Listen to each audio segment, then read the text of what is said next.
Hi, everyone. It's Michelle Jackson here with another set of amazing authors from the Black Writers Workspace. And what's different about the two people who I'm going to bring on the screen is that you can actually listen to them do a dynamic presentation during our Writers Workshop, which is called the Virtual Writers Symposium that's taking place on July 31st on Zoom, actually. And so we are now getting in all of our people who are interested in learning about fiction writing and nonfiction writing and poetry. Those of you who are interested in learning about how to self-publish, how to traditionally publish, and how to market your books. We have 14 sessions and we have over 20 dynamic speakers, mostly are award-winning authors and publishers and industry leaders who have volunteered their time to show you the ropes, show us all the ropes, teach us how we can be successful in this whole publishing game. Now, there are so many workshops out there, and we know that, but we wanted to do something that was built by us for us and bring in some of the most dynamic speakers across the country. And someone that we have that I'm excited about, besides the two people who you're going to meet in a second, is Vanessa Davis Griggs, who has published over 18 books, and she is also an award-winning author. We have so much talent on July the 31st. It is going to be worth it. And the great thing about this event is it's virtual. So you can, turn it on in the car when you're driving. You can put it on while you're washing the dishes or washing a load of clothes. You can sit on the porch and you can listen to it. You can view it, or you can just listen. And so that makes it even much more dynamic because we can reach people all across the world. So please join us at that event, and you can go to Eventbrite in order to register, or you can always DM me. So now we have Andrew Snorton and Jaymee Venee, who is here to talk to us about just tell us about who they are, what they're going to be talking about at the actual workshop, and what's in the future for these writers. Hi, Jaymee, how you doing? Hi, I'm good. How are you? I'm good. I'm good. So happy to have the two of you here to talk about your sessions at this workshop. Excited about it. We did a call for speakers, and I mean, we got some of the best speakers ever. I was shocked. I've been putting on events for years. However, I've never done a workshop like this that's virtual. And I was really hesitant because I wasn't sure if we would get a great group people to participate. And man, I mean, we knocked it out the box. And so we wanted to bring you on, and we're going to have all of our speakers on over the next couple of days to talk about their sessions, what they want people to learn, what they've learned in this process of publishing and writing, and what they're working on outside of writing books, because most of us either have a 9 to 5 or we're just innovating, and so that's important as well. So we're going to start with you, Jaymee, and get to know you. And just for everyone out there, if you're watching us, please, if you are on Facebook, be sure to share it on your personal page. We're also on YouTube. This will be uploaded to our podcast. And if you're on the Black Writers Workspace on the group page, please send a shout out to us. We want to know that you're there. If you have any questions, and I mean any questions, because it's just the three of us, we're going to just hang out for the next hour and talk about writing. And that's what this is all about. So Jaymee, tell us about yourself and tell us about your work. So, speaking of 9 to 5s, I am an educator. I teach high school.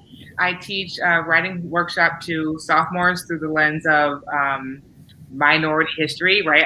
I tell them the things that we weren't taught in schools, the truth about history, and then I also teach government economics to our seniors.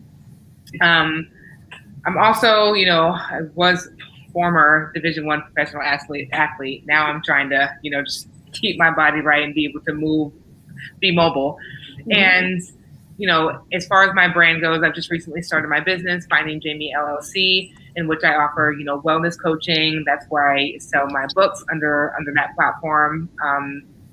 I am very big on affirmations, healing, my healing / grieving journey. So it sounds sort of like my platform and my wellness coaching. So that's me in a nutshell. That is what sports did you play? Listen, I was one of those what is it called? Joe Jackson plays everything. But my my profession is basketball. So Well, you know, I'm so happy to have you on here as an athlete, female athlete. I played volleyball. I have two, boys in my house or a grown man and a young boy who I'm constantly explaining to them that volleyball is one of the best sports out there. I agree. And, they don't want to hear it, but we athletes, we athletes. I haven't hit a ball in probably 15 years, but nonetheless. Listen, I'm sure you still got it. Volleyball definitely has my heart, but I wasn't as good at it. But if I could go back and just redo everything, I'd probably play volleyball. But I was better at basketball. And so when money comes, you go with the sport that gets you the scholarship. Exactly. I understand. Andrew, tell us about yourself and tell us about your work. Yeah. First off, thanks for having me on. And, to Jaymee, hey, congratulations. Best wishes with all you're doing. Thank you.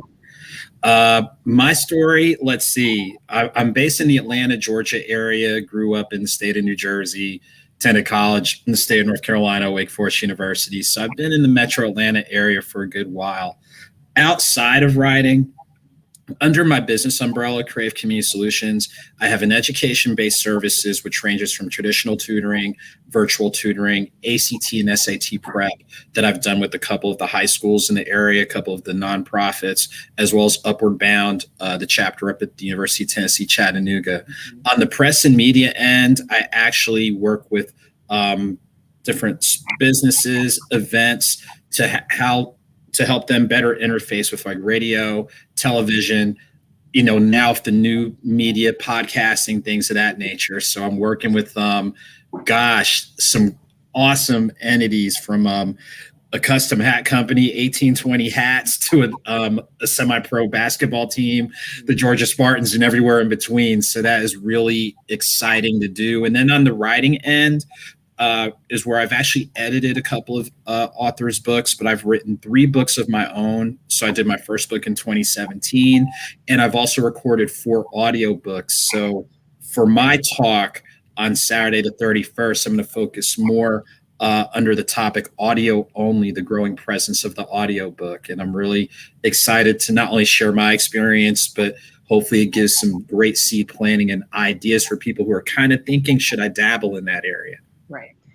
I have a lot of questions for you about audiobooks, so I'm happy to know that you're going to be tackling such an interesting topic because it's kind of the future of, it's here, but it also is, so many of us are still not dabbling in it the way we should be, because it really is the next level for us, as published authors. For a while it's, it was hardback, paperback, ebooks. Now we're talking about audiobooks, and there's still so many questions that many of us have about audiobooks. So we'll definitely talk more about that. Now, Jaymee, your topic is why Black writers matter, and you're sitting on a panel with 3 other writers, and happy to have you to join that particular panel and to talk about what you love the most with it, which is health and wellness. Mm-hmm. And, as a Black writer, tell us, in your opinion, why do Black writers matter when it comes to talking about health and wellness? And what have you learned in this journey of writing about it? Mm-hmm. First of all, I appreciate the fact that this is even a topic in the symposium, in the panel, because I think that it is it's underrated. Me personally, I grew up in a predominantly white town in the middle of nowhere, America. And I was fed this narrative, oh, you're not really Black, like you're like an Oreo. Or, when I would come across urban Black people, they'd be like, you're not Black enough. Why do you sound like a white girl, right? So I was fed this narrative of what I was supposed to be before I even had my own identity. And so to bring it full circle about why Black writers matter, for one, it gives us a chance to change a narrative that we are force-fed through media. When I was growing up, there was a lot of white characters in literature, or a lot of whitewashed literature. And when you did read about Black characters, it was the same narrative of, Davon has a track scholarship. It gets mixed up in drugs, and so then he loses scholarship. And oh man, this sucks. And so, Black writing speaks to the diversity of our community, the collectiveness of our community. And then when it comes to healing and health and wellness, Black people have mental health issues. Black people have depression. Black people have anxiety. Black people want to read self-help books where they can identify themselves and not think that this is a privileged opportunity or think that it's only for white people, because that's often the narrative. That's mental health is for white people, or oh, that's for white people. And so, I just want the audience to take away that being Black is being diverse. Being Black is being whoever you are. Being Black is being allowed to heal from whatever generational curses or traumas, or even changing a narrative on your own. And so I'm a walking embodiment of changing a narrative or building my own narrative. And I've done that through my writing, and I've helped other people do it through my coaching or through, my books and things of that nature. And I can just say, had I not written the content that I've written, there's a lot of Black people out there that follow my platform that wouldn't have grown into themselves authentically. And so I think that's the main reason why it's so important, why Black writing matters.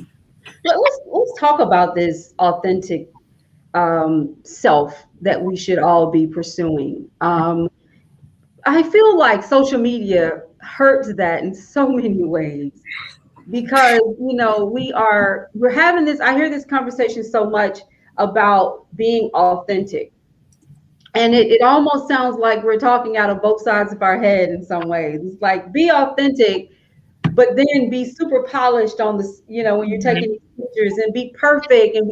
And I think it's giving our young people a lot of mixed messaging that is not going to be helpful, or isn't helpful now or in the future.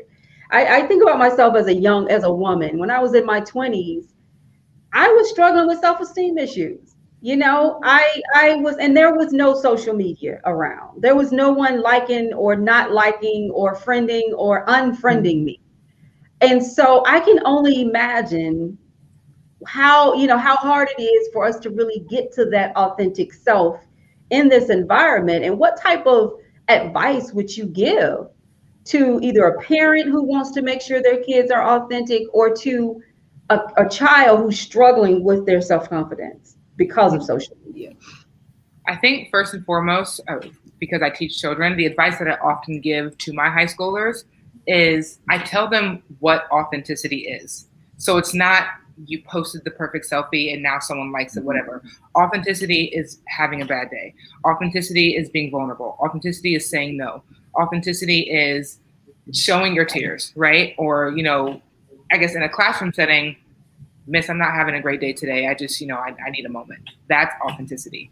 The body that you have is authentic, right? It's yours. It's your temple. Of course, we want people to be healthy, all those things. But authenticity, we miss the mark because it's what we already are. It's about embracing what is already there. And that's the advice that I tell my students. In terms of parents, I guess what I would say to the parents of my students is to give their kids healthy options. Of course, you want to protect your children, you want to guide them, you want to mold them, but you also have to have some sort of autonomy. If you hold the reins too tight, then that's when you start building different types of trauma that are subconscious, and the kids grow up to be 30 and they're like, oh my God, I hate my parents because they did something awful to me. So there's a healthy outlet of authenticity that comes with protection and guidance. And I think that a lot of parents miss that, especially, in this day and age with what's happening in New York City, or even with the pandemic. There's this want to hold on as tightly as you can to your kids. And I'm not going to say that that's wrong because I'm not a parent, but there's a level of looseness and autonomy that you have to give them in order for them to be authentic and to figure themselves out. Absolutely. Jaymee is telling the truth from a teacher's perspective and from a young woman's perspective who's growing up, who's coming of age in this whole new environment. Andrew, what do you think about why Black writers matter? Tell me why it matters that you are the one out there building your enterprise and helping people with podcasts and writing. why does that matter to you? And what is it that you think you bring that's unique from someone who may not be of the same race or flavor as you? Hey, I love this question, and I'll answer it almost the same way. To me, part of what makes this so important is the importance of your voice. You think about how, we'll just say, historically, what have you, Black voices were muted, silenced, dismembered, cut off, marginalized, things along those lines. And you have to ask yourself, for lack of a better term, why did it seem that one demographic, for excuse my French, catching all this hail and what have you? So then when you uncover and discover, this is slight history, because yeah, I'm a history fan. Before the Mayflower, good book if you haven't read it. When you start discovering who you are and whose you are, that's not only just through the lens of faith and spirituality, but historically speaking, present day. Now you understand the power of what goes on in here and what can come from here and what can come from here. So if nothing else, the importance of finding your voice, understanding your voice, using it, and especially in press and media, as best as what I do with anyone that I work with, to find what can be done to positively amplify. So some of those misnarratives, just like Jaymee was alluding to about the misinformation and misnarratives, like, wait a minute, let's pump our brakes a little bit. Let's peel back the layers a little bit. Let's see if there's more to this story than what we realize. And we see it all the time. So just the importance of your voice, and both of you from having written, that's part of the underlying reason why you're writing. You're finding your voice and you're helping people to find theirs. And you're helping identify ways where you can constructively amplify. And to Jaymee's point, talking about one of the phrases I use, authentic and accessible. Everything isn't pretty. It's not. Some things, like I kid around, are smooth as silk. Some days they're smooth as sandpaper. We know sandpaper ain't smooth. It's okay to talk about those things. And even when I think about whenever, when I do my show and I interview, part of finding that voice and discovery is we see people where they are, but we don't have a clue of what they've had to maneuver through, get led through in order to get here. And regardless of the means we use, whether it's poetry, whether it's, spoken word or music or nonfiction or interviews or whatever, if people are willing to peel back some of those layers and show this is what I've been led through in order to get here. Now, all of a sudden, some of those topics that Jaymee was talking about where people are so rigid, it's like, maybe I need to loosen up a little bit. Mm-hmm. Or maybe I need to consider other approaches, other ways of doing things. So, yeah, the number one thing is, like I said, discovering your voice, identifying your voice, using it, and understanding the power that comes with that, the responsibility that comes with it too, but the power that comes with it. That's huge. It is. Absolutely. I 100% agree with you. And that's why it's important that as Black writers, we continue to do what we do, because we cannot lose this opportunity, especially now at a very critical time, I think, in our history, when our youth are doing something that's very different to me. I'm 47. I didn't grow up with the internet. I didn't grow up with social media. So when you say being authentic, to me, I have a different idea of what I'm seeing. And so we have to continuously push against that fake narrative to get them to a place of realness and truth. And when I started the Black Writers Workspace back in March of 2020, we're in the midst of this pandemic. And I just dropped a book in February, and all I thought about was, I'm not going to be able to sell my books. My second book, I'm not going to sell it. I can't get out. I can't do the things that I did with the first book. I said, I'm going to start this group, and I'm thinking I would have 100 people to come on board. Now we have 7,600 writers and avid readers on the Black Writers Workspace. That's just the Facebook group. And I bring that up because when all these voices come together, there is a unified song that is heard by someone like me who's looking at everybody's page and paying attention to what they're posting.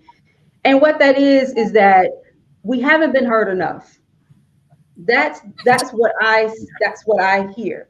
We haven't been heard enough, because when I go through and I look at the books that are being written, the voices that we're using, the tone, the anger, the passion, the love, the lust, it's almost like this subculture that no one wants to talk about, are these Black writers who have an amazing voice, but no one has given us the opportunity to use it the way we should be able to use it. And so now that we've come together, I'm hearing a lot of pain. Back to what you were saying, Jaymee. I'm hearing where we're using the writing therapeutically. Mm-hmm. We're using the page as a way to deal with the incest, the rape, the sexuality, the challenges we have with our own image, the lack of confidence. But we're also using writing to express Black love, the way we love in our way, that makes it unique and beautiful. And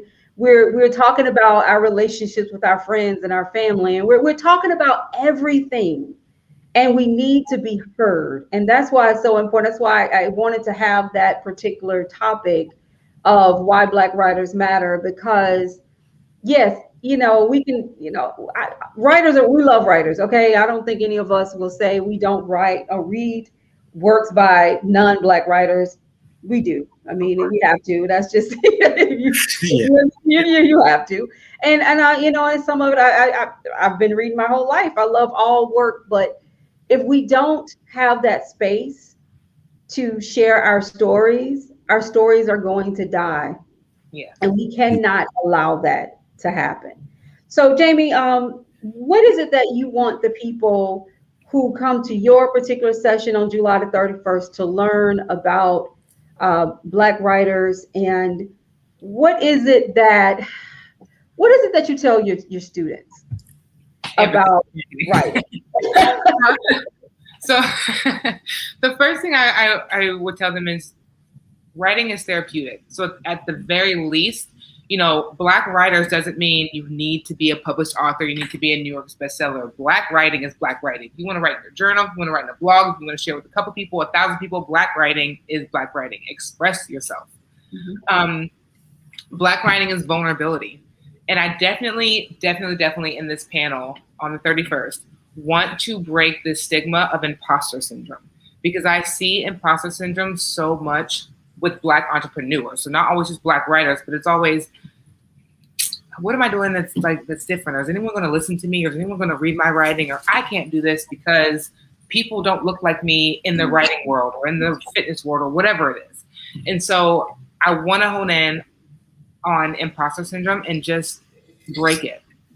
I want to define that for me, because I hear that a lot. What is imposter? Yes, what is that? So imposter syndrome is when you paint this narrative in your brain that you are not good enough to do what you're doing. So an imposter is like a fake. So it's like, oh, I'm doing this, but I'm really not that good at it. Or I'm doing this, but I don't deserve to be doing it. No one's really going to listen to me. I'm just doing it just because, right? So that's imposter syndrome. You think that you are not good enough, qualified enough, educated enough, smart enough, whatever it is, to do what you're doing. And my thing is, if you're in my panel, right, if you've gone through any of the sessions, if you're a Black writer, if you are even thinking about writing, you're already doing it. So there is no imposter syndrome because you've already done it, which means you're good enough to do it. God's going to get you through it. If you don't believe in God, then the universe will get you through it. You're already doing it. And so that's something that I want to come out of that panel for sure, is the motivation and just the belief that you're already doing what you think you can't do. Just keep going. And we are going to work it out. Not you. We're going to work it out. It's going to get worked out. That is such a self-published author issue too. Yeah. I don't know. Are you self-published as well? I sure am. Okay. That is a are you self-published, Andrew? I don't know if we ever talked about it. The book. Yeah. Self-published. Mm-hmm. So, and I say that because I grew up in public housing and I always wanted to be a writer. Okay. Always. I used to drag this huge typewriter around because my mom and dad couldn't afford to get me a computer. So I used to draw. My dad went to like a secondhand store and bought me a typewriter, and it was probably 20 pounds heavier than me. And I would drag it around and I would peck away at that thing because I wanted to be a best-selling author because I grew up reading Maya Angelou and Alice Walker and J. California Cooper. And these were, Richard Wright and Dick Gregory. This all I did was I would read so much my mom thought something was wrong with me. Like we would have talks about, you're reading about the Holocaust again. Are you okay? I'm good because I'm still going to make that party on Friday night, but I got to get this book in. And so I was that kid. I did not take the route to get to this big career in writing. I instead went into corporate America because I was afraid of what all that was going to entail. No one around me, no mentors around me said, you can do this, you can write. And if you start, you've already accomplish what you just get started, just write. You can write, just write. I grew up around people who worked. They put their head down and they went to work. And so I did for many years. I spent years in corporate America. I worked for a public-private side. I've had my own business. And then 2010, my husband went off to Iraq and I published a book while he was away. And even after I published the book, I still was afraid to market it. Mm-hmm. I was like, hey, he got home from Iraq. I said, look what I did. And he's like, you wrote a book? While I was like, yeah, I wrote a book. And I'm going to put it on the shelf and we're just, to be a bucket list thing. And he said, no, we're going to go out and we're going to market this book. And you're going to walk in this. You're going to do this because you've been wanting to do it for the longest. So, I may have tried to query one or two publishing houses, but at the end of the day, I wanted to publish, I published, but because, there's still this negative idea around self-publishing that if you self-publish, you could not get a publishing deal, that it does hurt your confidence. So I had to battle back against the whole idea of imposter, what do you call it? I'm sorry, imposter syndrome. I don't know why that word won't come to me. Syndrome. I hear that a lot, but I just wanted somebody to explain it. Thank you for doing so. But as a self-publishing author is something that we struggle with. Now, how do we, starting with you, Andrew, talk to people about this and we get rid of this thing because we've got to keep writing. Here's the thing, and we know the false narrative on self-publishing is not only that, but it's a lower quality, and that's the furthest thing from the truth. Mm-hmm. I think obviously the number one thing is getting started. Number two is making sure you're utilizing your tools and resources. Get it professionally edited, seriously. And you got to remember your name's attached to it. And all of us here, we know if our name's attached to something, we're not going to do something in a half-baked manner. We're going to put, our work ethic, our work product behind it. It's the same thing when you write your book. That's an extension of you, and you're trying to put your best foot forward. Get it professionally edited. Seriously, get it professionally edited. And then this is one thing that I've learned, because I came out swinging. I'll just be blunt. When I came out swinging. And if you look, it's like, man, he was everywhere. But I also was able to do a major festival in my first year. I'm not the biggest name, but I published my first book in February 2017. I'm doing the Mississippi Festival, August, self-published. So in addition to making sure you have the right tools and resources to, get it professionally edited, the biggest thing is this: if you don't have confidence in yourself and your work, nobody is going to have confidence in you, and nobody's going to give you a chance. Second thing is, what you had to work through, published or, traditional publishing or self-publishing, just to get it done. Mm-hmm. Why would you I'm going to say this. It's kind of like previewing what I'm going to talk about in the audiobook, but real talk, why are you going to borrow from the words of one of the people I interviewed for my book, you got to filter out the noise. And I love the baseball player who used that, because he was talking about the critics, about, the way he played the game, all that type of stuff. But filtering out the noise means you got to filter out a lot of that negative stuff, because you got to remember your why behind writing it and what you had to work through to get it done. And then the second thing is, part of filtering out the noise is making sure you don't let yourself talk yourself out of stuff. All of us are guilty of, I can't do this, I shouldn't have done this. In hindsight, could I have written sooner? Abso-darn-lutely. So I delayed, but I didn't get defeated. So it's really what your, if I return, what you pump in here is going to come out. And like I said before, you can't worry about what somebody else says or what they think. Like, honestly, you can't, because they haven't walked in your shoes. They don't know the time you took in order to get started. They don't know the time you took for what research you did. They don't know the time you took when you might have boo-hoo-hooed writing a chapter or whatever. They don't know the time you took because it was either something that you experienced or you're trying to amplify and, like we said earlier, help someone else find their voice. So they don't know that part of your story. And bottom line, and I'll say this before we pivot, I'll tell this to anybody, you know your story better than anybody else. Why shouldn't you tell it? And not only that, there's somebody who needs to hear your story, and they need to hear it from you and the way that you do it. Because the way that Jaymee's going to tell her story on whatever social issues or topic is going to be different from me. There's people that she's going to be able to connect with that I'm not. But there's people I'm going to be able to connect that she's not. And there's people that Michelle's going to be able to connect with that we're not. And we're casting that net and coming back to the original point. That whole thing with the voice is what makes it important. So that anybody out there, like you've all heard, get started, be passionate and purposeful about what you're doing, and you got to filter out the noise, including yourself saying you shouldn't do this, or it's not good enough, or I don't have the credentials, all that type of noise and mayhem. Because guess what? They didn't have the credentials either. And until they got published, or until they got started, until they did workshops and festivals. So just get it done. Absolutely. Get it done. Absolutely. I love that. We are gonna pivot for a second and talk a little bit about the importance of the Black voice. And this is gonna lead to you talking about audio, and then we're gonna really continue to talk about the importance of being a Black writer and the future of publishing. We had a couple comments to come in. Bog says, love me some Jaymee.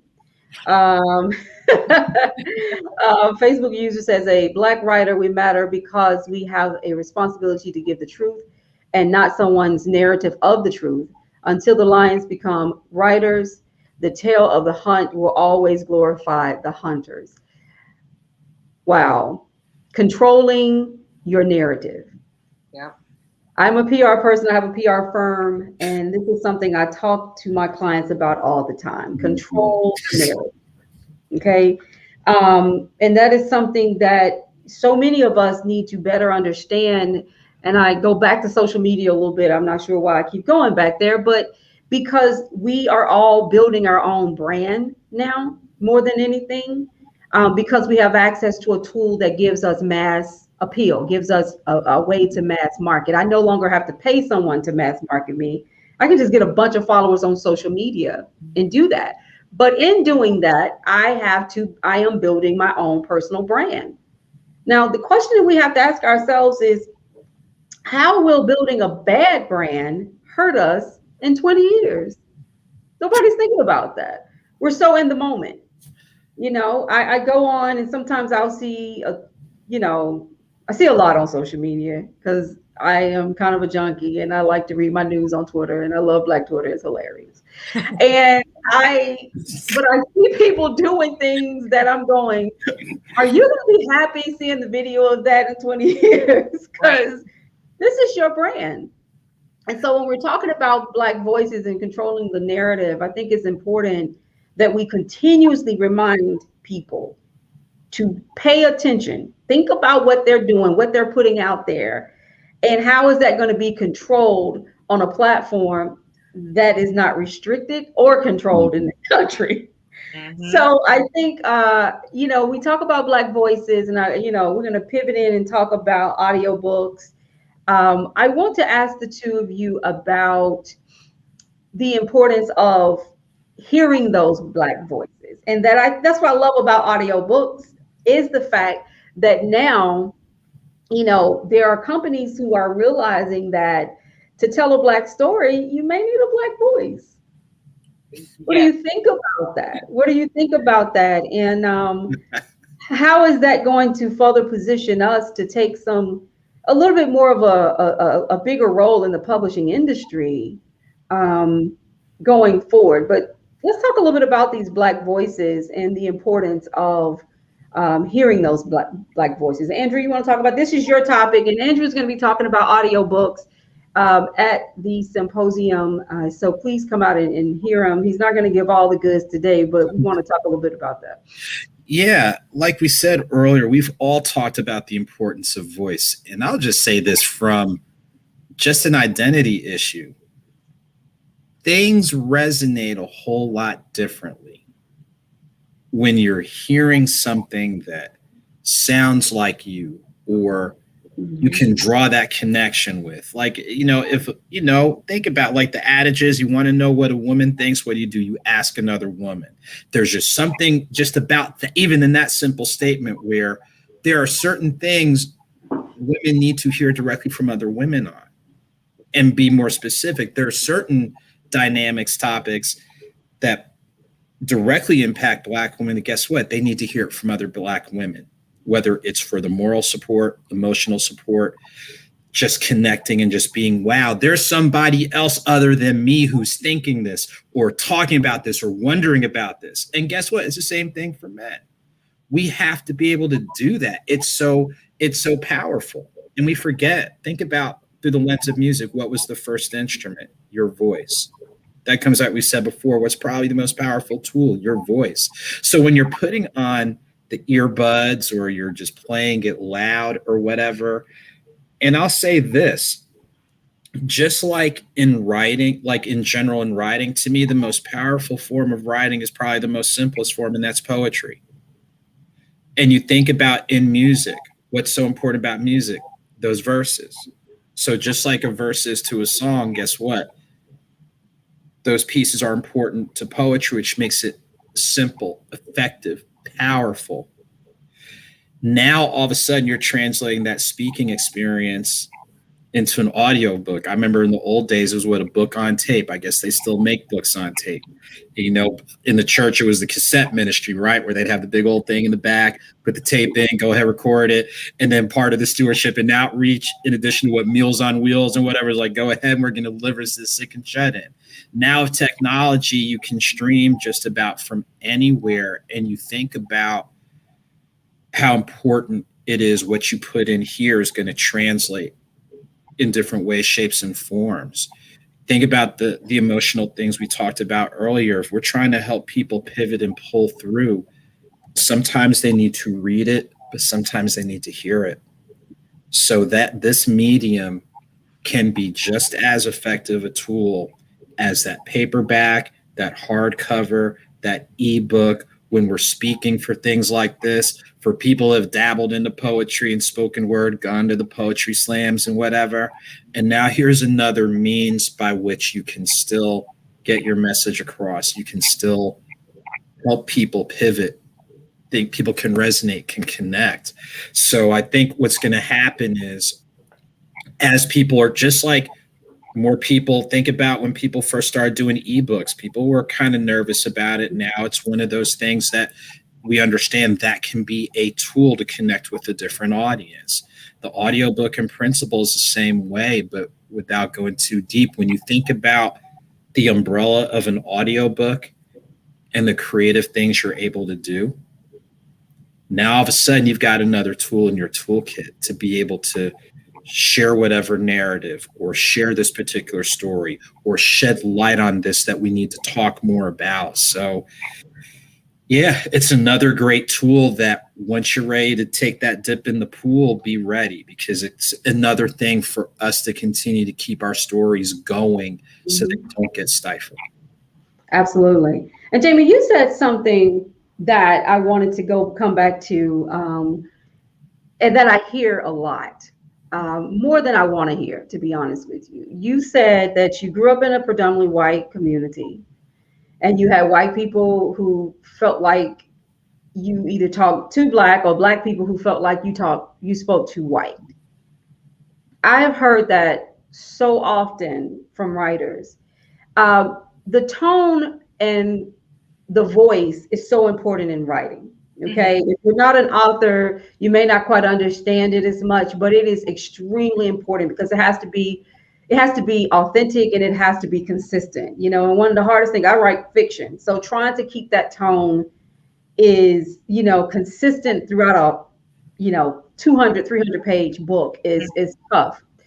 But tell me something, how did you grow into a tone or a voice that you were comfortable with, regardless of what people said about it? I mean, like I said, I'm from Fairfield, Alabama. I've had people say, you sound like a white girl. You don't sound like I've heard that so many times. And I'm like, really?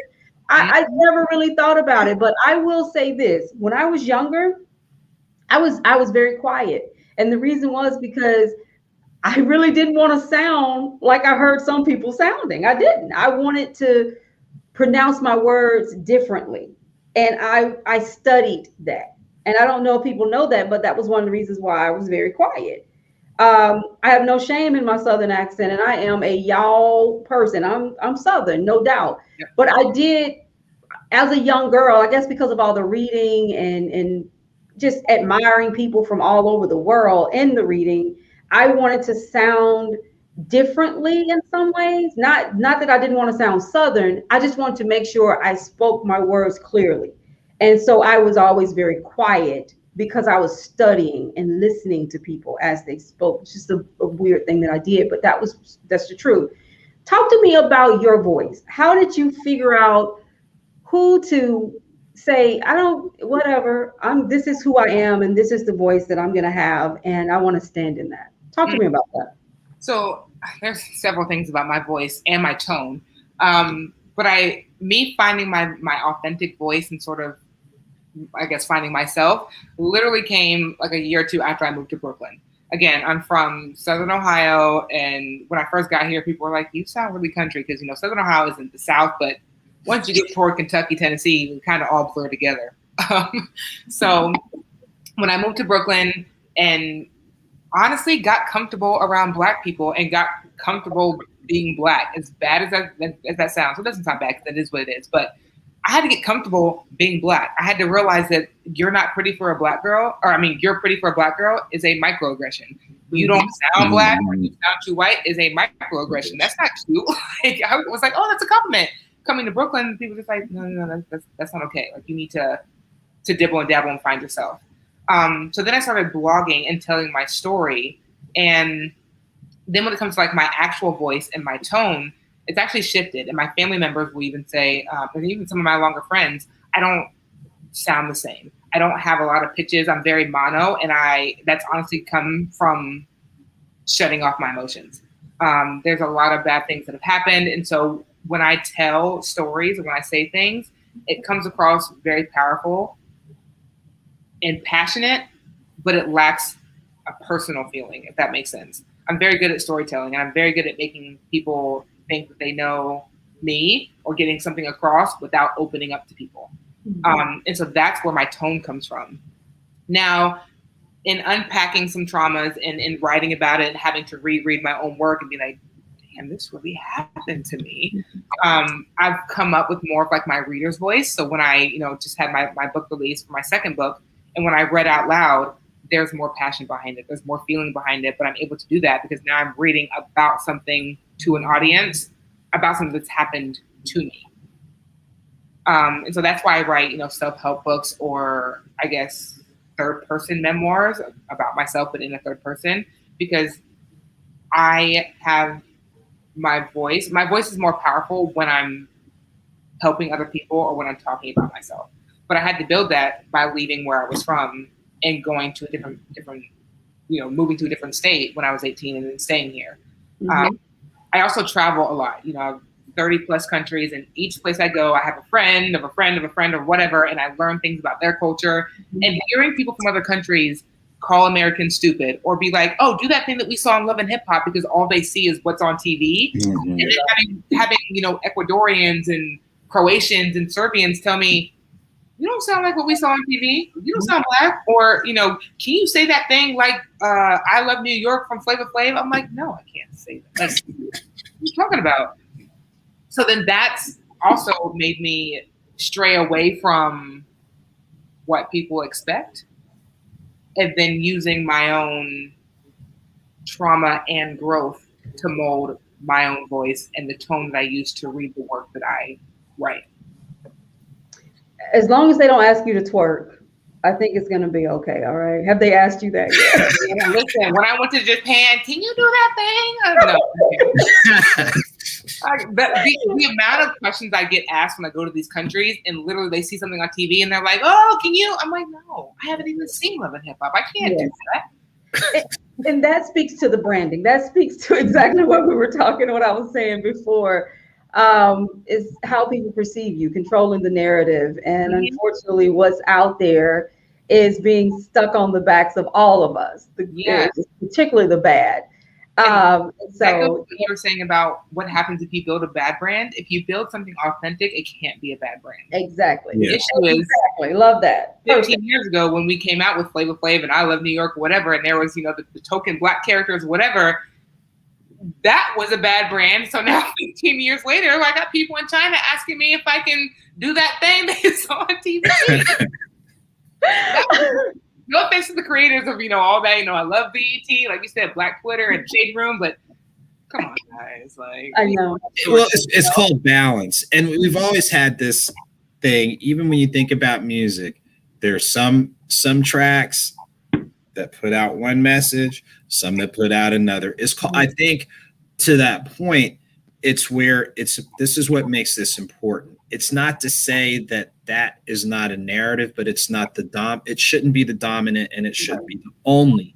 There's diversity, for lack of a term, within the Black experience. There's so many different tracks, but what's happened, to your point, is that only certain pathways have been talked about, but that comes back to who's controlling our narrative. Right. When other people are controlling our narrative, this is my media head hat coming on.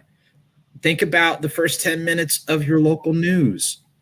Who's making the decisions regarding which stories are aired? And I guarantee you 95% of the time, it does not look anything like you or me. I can tell you that point blank. Even in covering sports, what you see on TV versus the reality of covering sports, two different things. So now you know why certain labels are thrown out. The same person who's a fiery leader, now someone else is doing the same thing and the color is different, they're a cancer. So this comes back to our whole point, why this is so important. This is a way for us to say there are a wide range of narratives within the Black experience. It's not to say that this isn't part of it, but it's not all of it. And we have to be open to talking about the myriad of the experience. So now it's just like when you go to whatever, Baskin Robbins or Haagen-Dazs, it's not one flavor of ice cream, it's multiple flavors. Same principle, it's multiple within just the larger experience, within, just Black women's stories and Black men's stories and our collaborative stories. There's so much. And this is what makes this important, in order to seek out that balance and say that, look, this is a partial truth. It's not the entire truth. Absolutely. Let's talk now for our final segment about publishing and the future of publishing. And, I think so many of us publish because we're just passionate about writing. And sometimes we don't think enough about the fact that we aren't getting the opportunities to get our work out there in a major way, the way we should be able to. And what's the answer to that? I don't know. I have some theories about it. I think the industry as a whole should be doing more to honor new writers. That's just how I feel. The same way the film industry does. Think about Cannes Festival. What do? They celebrate new and independent filmmakers. But our industry seems to put a negative tag on us if we self-publish.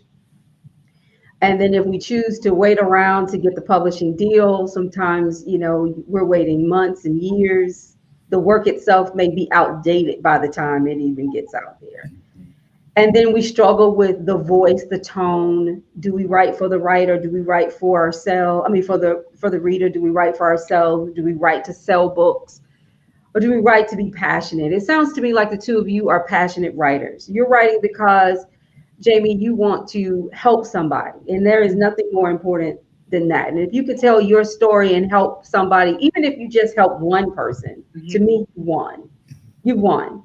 And Andrew, with all the talent you have, working with the media, sports writing, all these different things, you have obviously been able to touch a lot of people with that particular work. What would the two of you like to see happen in this publishing industry that will make it easier for people like us who are passionate about what we do, but also be in a position in order to get our work into a major publishing house if we choose, on the big screen, if that's the direction we're going in, or to be able to maximize the amount of money that we can make at this skill? Because this is obviously, in my opinion, a God-given talent. We need to be doing it. We can't stop. Jaymee, what do you say about that? That's a very loaded and great question. Honestly, I think that things are going to move in the direction of self-publishing, because now a lot of publishing houses are asking you to pay them to promote your book and do PR and, publish it and do all these things. But I want to see more pop-up shops. I want to see more workshops. I want more opportunities to walk into a bookstore and speak to the general manager and be like, hey, I have 20 copies of my book. Do you mind, selling in trial and error? I would like to see more stories about how people who self-publish promote themselves, because that's not out there. It's always, on the news or in these workshops, you hear so-and-so got a 7-figure book deal or 6-figure book deal or New York Times bestseller, or even like if you self-publish on Amazon and you want to promote it, they're like all these hoops you need to jump through to do things on Amazon. And it's like they make it harder for people who are already doing the hard work by trying to self-publish anyway. Now it's hard to promote. And so I know that there are stories out there from my author friends, but they're not mainstream stories about how they got their book in Barnes & Noble, or how they sell their book in small bookstores like Strand or the local bookstore in Brooklyn, things of that nature. I want to see more of those stories and hear more of those stories. And I honestly think that these major bookstores need to, get on board and create an outlet for self-publishers to get their works in bookstores, because like Andrew was saying, they're not bad works of art. They're not bad pieces. We're just not published in a publishing house. So I think that there needs to be more outlets for self-published people, because there's a lot of stuff that we're missing, a lot of underground stuff that the world is missing, because people don't want to give self-publishers a legitimate chance to sell their work. Love it. Absolutely. Love that. Absolutely. I think, and that's one of the reasons why this workshop is so important. When I started the group and started being interviewed by different people who were interested in learning more about the Black Writers Workspace, one question I would always get is, do you do workshops? And at the time I was like, well, we're doing virtual book fairs. We got roundtables, we've got newsletters, we've got all these different pieces, but we're not doing a workshop. And I really thought that there were so many of them already being done that it wasn't needed to do it. But when I went out there and started looking at it, a lot of the workshops are very creative writing focused, or they're how to get a big deal focused, or, but for self-publishers, talking to other people who want to self-publish, talking about doing it yourself, editing, or getting an editor, which we are big advocates for on the page. Get you an editor, do it the right way. Learning the right writing techniques, how to take your book to market. All these things, a lot of these workshops aren't tackling it. And definitely, like you said, getting into a bookstore. Every time someone tried to tell me how to get my book into something, I think I go to sleep. Because I literally am like, I've got to jump through 150 hoops to do this. After you've already jumped through those. Yeah. It's almost like someone has made a decision. It's not good, so we're just going to make this as difficult as possible to filter you out. And I'm like, why is this so difficult? It really should not be. Andrew, you about to say something? Yeah, I think, you know what, when you're speaking to like getting in bookstores, I'll put it to you like this. we have to be aware. Well, first off, to me, in regards to your larger publishing houses or your mainstream, to me, they'll respond when the market tells them to respond. Now, how do you get the market or audience to respond? It all comes back to the roots, things that we're doing right now. And just as quick as we are to share some foolishness, we need to share something constructive. Mm-hmm. So it is going to me, if the public makes a demand that we need these types of stories, the marketplace is going to respond. So part of what we have to do, we have to continue to engage with the public. And just looking at it through the lens of press and media, social media is a game changer, but we have to remember it's just one tool. It's not the absolute or only tool. We have to be aware of what are those tools that are out there for us to connect with the universe of people that's out there that needs to know about us, but they don't know about us yet. So whether they're like, this might not be a fit for me, what Andrew's doing is not a fit for me, but I know someone who it is a fit for. Or what Jaymee's doing, I don't know, but my girlfriend has an interest in this. We have to be consistent with not only those old school traditional organic ways to where the audiences keeps making a demand for this type, for the type of work we're doing. So now you've got leverage when you knock on these big boys' doors. It's like you need to open up the door. Mm-hmm. Now, another thing we have to do, and this is something I've been very blessed on, we have to show our indie stores a whole lot more love. And I'm saying this because there's a reason why the indie stores are out here. It's to provide opportunities for authors to get their stuff to the people and to be able to connect. And there's some great independent bookstores. And some, when you have those conversations, are easier than others. But if you understand the tools that you can use to have these conversations a little bit differently, a little bit better. So even if Joe Jones' bookstore doesn't take you, if you talk to 8 or 9 of the other 10 that do, you're not worried about Joe. And then Joe's going to be looking like Boo Boo the Fool, being like, what is it about this person's work? This sounds like something clear. What is it about this person that I didn't catch the first time around that I need to go ahead and run it back and circle back to? Now, you can apply that attitude to a lot of things, not just books. You all know what I'm talking about. So it's going to take that balance of that organic mix and then people who are already in the mix in indie spaces that can help advocate, but making sure these people who are advocating for us, in addition to us advocating for ourselves, we are aware of the known tools and tools we need to develop and means we need to develop in order to have those stronger conversations. If we don't, we're going to we'll have these over and over and over again. And it comes back to something that Jaymee said about people being insular. I'm going to go ahead and say this. For those who are making progressions and progress to whatever level, we got to be a little bit less insular. If we're really about this larger cause, about making sure we are doing what we can to constructively amplify Black voices, at least through this lens, the lens of writing, we're going to have to give a little bit. We're going to have to not be as insular. It can't be, I figured it out, y'all bright enough to figure it out. We have to be willing to share, but we know when we share, it's a bigger pool. And that means it's more advocacy, and the table's big enough for everyone to get a plate. Yep. That's my grandfather clock.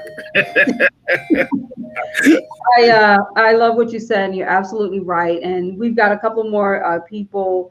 Somebody from Facebook said Jaymee is on point. If you don't have a space to share our stories would die. They're talking about a quote that something I said. B-O-O-G. I don't want to mispronounce that.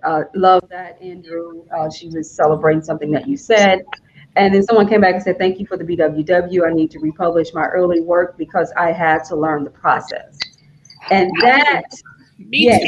Oh my, look, I have made so many changes to my books after reading the post on the BWW. I learned so much because what a lot of people don't understand about self-publishing is that it's almost too much information out there. Mm-hmm. Who do I go with? What editor do I use? Do I do vanity? Self-publish? Do I try to get a deal? I mean, everybody's got a publishing house now. Everybody can do this and that. And you end up getting out there, you're hiring people who don't know what they're doing. You're spending money, you're wasting money. It's so, it's just a lot of schemes. It's a lot of people trying to take advantage of you. So when you self-publish, you literally are almost like a trial and error in some ways. You're like, okay, I published my first book through Vanity Publishing, and now 10 years later, I'm fighting with this company to get the rights for my book to have access to the Amazon account. Mm-hmm. Mhm. I didn't know. People, I wrote the book. I was excited. Someone said, go with them. I went with them. And now I'm in this big of a pickle. And I have to say that, okay, I've got degrees from colleges and I've run businesses and I couldn't figure out this self-publishing game. No, I could not. I am still learning. I am still growing. We're And I'm all still making mistakes. And that's why another reason why I love the BWW, because you say something and someone will say, just put you in your place about it. They're not aggressive at all on the page, very pleasant group, but they'll say things to really bring you full circle around your ideas of how to do something. So what have you guys learned since publishing that that you want to share with someone so they don't make the same mistake? I'll say one thing, and I've heard this before from doing festivals: own your ISBNs. That's Yes. one thing. Mm-hmm. And I'll say, even on the audiobook end, be aware, and I'll go more in depth, be aware of your different options, including your publishing rights. Being able to protect your property. That's probably one of the biggest things. Protect, because like you said, you're so happy, I got it done, it's out. And then you're like, but there's some things you didn't know along the way. Mm-hmm. And like you said, it's still evolving. It's especially with, think about the pandemic, people had nothing to do. And that's great. The pandemic probably birthed the next generation of, awesome writers. But yeah, just be able to protect your property as best as you can. Real talk. Absolutely. Jaymee?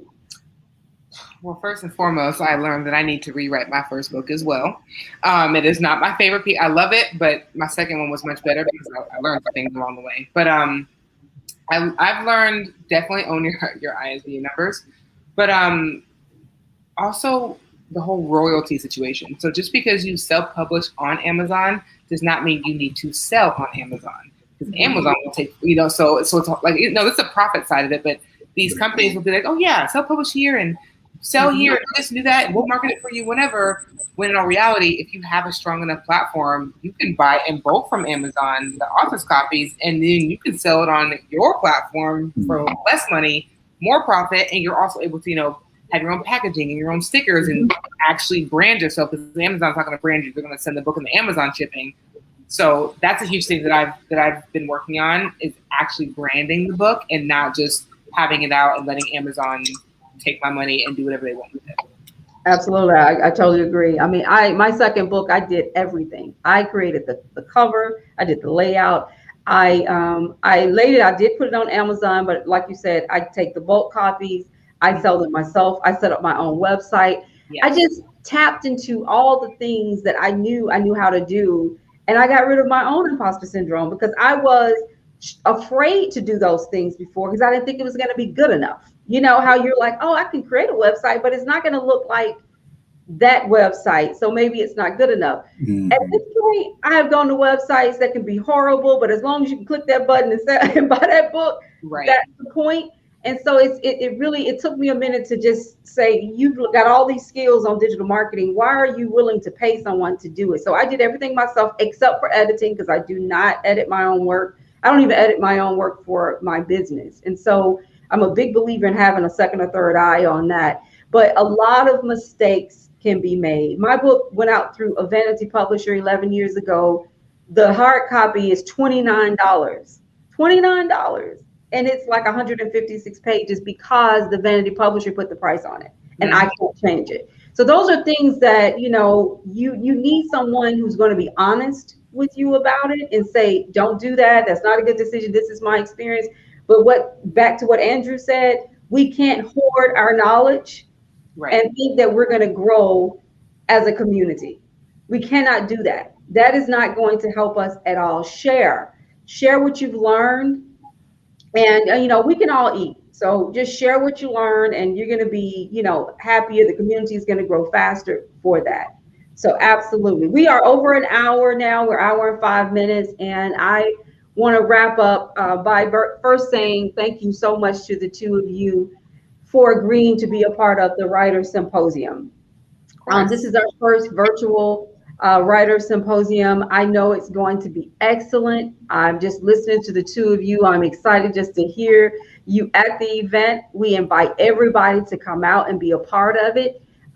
We, at the bottom of the screen, you can still use the early bird discount and get 50% off. The sessions are only $25 per session, and you can pay for them separately, or you can pay for the whole day at $199. And with 50% off, you're talking $99, and you've got 14 sessions to learn all about writing. We've got poetry writers, nonfiction, fiction. We're going to be talking about leadership, book marketing, how to get the deal. And we've got so many different things on there that you can learn from. So we do invite everyone to come out.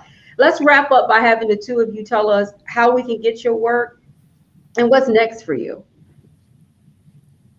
So the question, what's next? Honestly, I've also learned that less is more. And so I'm actually just going to continue doing what I'm doing. I want to rewrite my first book. I want to get the brand out there, and I want to continue my wellness coaching. My third book is in the works, but we don't need to get there yet. I want to put bad juju on it. You can find all of my work, both my books, apparel, stickers, things of that nature, coaching services on findingJaymeeLLC.com, finding Jaymee, JAYMEE, Excellent. Andrew? Yeah, in the works, probably be back in the studio to do another volume of the audiobook series. I have the author's mixtape. I will hope sometime between now and the end of the year to go ahead and get the next print book out. So, as authors, we always have something in the works. The easiest way is to stay connected with me in using that social media tool on Facebook. If you add the page author Andrew Snorton, Instagram, Twitter, and YouTube, author A Snorton. You may also email me at authorasnorton@gmail.com for personalized copies, things along those lines. And on the web, especially on the Instagram, if you go into the profile, asnortonccs.wixsite.com/author page. If you go on the Instagram and go to the link that's provided in the bio, it'll list the press and media with the interviews I've been able to do. So that way you can find out more about the writing stories and things of that nature, my press and media kit. And then you can just navigate through the site and you can order directly through the website. Excellent. And so thank you too for being a part of this conversation, and for continuing to be great and writing and pouring your passion out into what you do. We need you to continue to write and to continue to inspire. And I know by just looking at you and talking to the two of you, you're not going to stop. And so that's a good thing. That's an excellent thing. So thank you so much. If you don't mind, I'm going to take you off the screen, but I would like to give you a formal farewell. So if you could just hold on for me, I would really appreciate it. Thank you.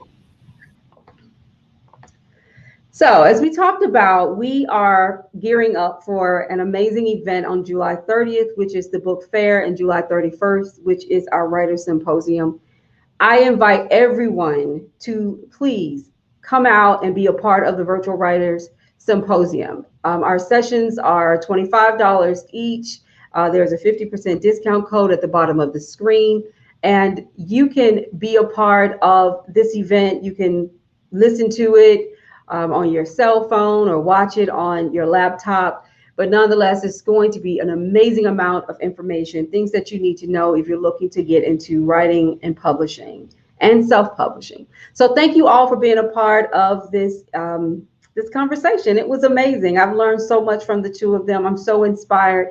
And I'm so grateful for everyone for always showing up and being a part of the things that we're doing here at the Black Writers Workspace.